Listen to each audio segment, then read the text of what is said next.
Саламатсыздар, 12.00-19 бұтылының білімгерлері. Бүгінгі сіздерге өтетін ашық тәрбие сағатымыздың тақырыбы алдарыңызда көрініп тұрғандай тәуелсіздік ата-бабам аңсаған.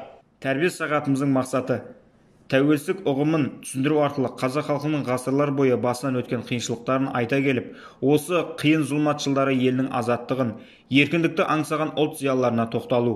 Қазақ елін, жерін қорғайтын елжалдылық рухқа тәрбиелеу. 1932-33 жылдарда ашаршылық, шабындық және егістік жерді қайта бөлу, тәркілеу, азық-түлік салығы, күштеп отырықшыландыру мен ұжымдастыру барысындағы зорлық зомбылықтардан көп азап шеккен ең алдымен қазақ халқы болды. Бар дүниесінен, мал мүлкінен, құрал саймандарынан, тіпті жер төлесінен де айырылған қазақтар ашаршылыққа ұшырап, босқын күйге көшті. Ата менің аштық болған деуші еді. Шүкір Алла көргенім жоқ, мен оны түйір нанға зәуір болған кезектің мен туғанда біткен екен ең соңғы. Екінші дүниежүзілік соғысқа Қазақстан халқының 6-дан 1 бөлігі, немесе 1,3 миллион адам аттанды. Оның 410 мыңы, яғни 3-тен 1-і оралмады. Қазақстан Екінші дүниежүзілік соғысқа Совет империясының құрамдас бөлігі, отаршыл патша үкіметінің құқықтық мұрагер ретінде қатысты. Сондықтан қазіргі тәуелсіз Қазақстан билігі бұл соғысты өз ұлттық тарихының бір бөлігі деп есептеп, зор мақтанышпен атап өтеді.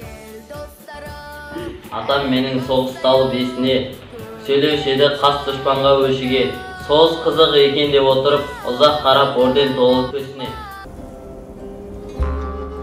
Қазақ қоғамының қасіретін халықтың озық ойлы, көзі ашық өкілдері аңғара бастады. Олар халықты саяси күрес додасына бастап шықты.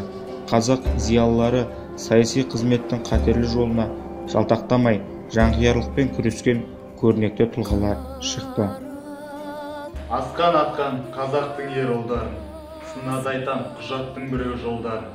Нағыз байлық деп санады ол жерінде, әр қазақтың аман есен тұрғаны.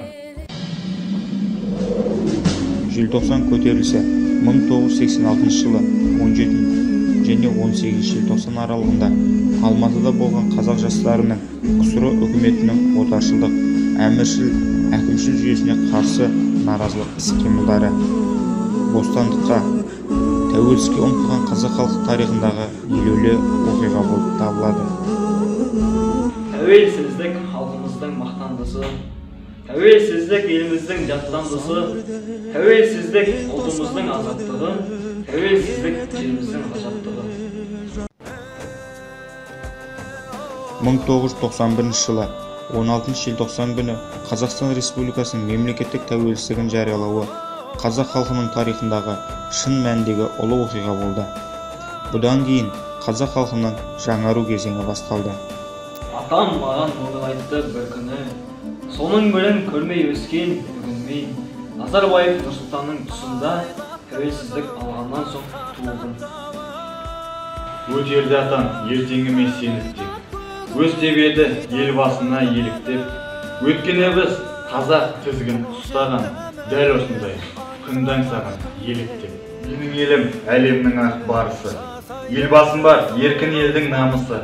Тарихтағы ең бақытты ұрпақпын, дүниені дүр сілкіндірген дауысым.